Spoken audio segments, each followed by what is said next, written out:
జంధ్యమేసినంత మాత్రాన బ్రాహ్మణత్వం సిద్ధిస్తుందా? టోపీ ధరించినంత మాత్రాన ఇస్లాం సారం వంట పట్టినట్టేనా?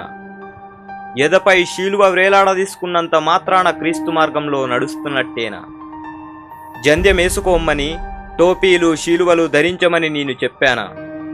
నేను మిమ్మల్ని మీకోసం ప్రకృతిని సృష్టిస్తే మీరు ఇష్టానుసారం కుల మతాలను సృష్టించుకొని చంపుకుంటూ చివరికి నా కోసమే అని సమర్థించుకుంటారా?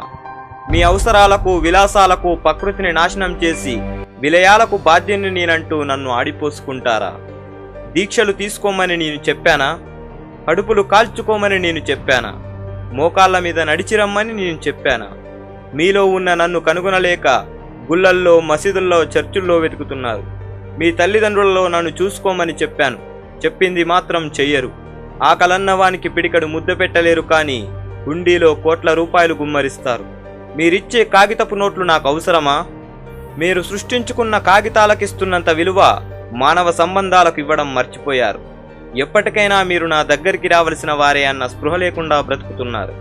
చనిపోయిన తర్వాత మిమ్మల్ని చుట్టే వస్త్రానికి జేబులుండవు. సంపాదించిన సొమ్మును దాచుకోవడానికి నీ సమాధిలో బీరువాలు ఉండవు.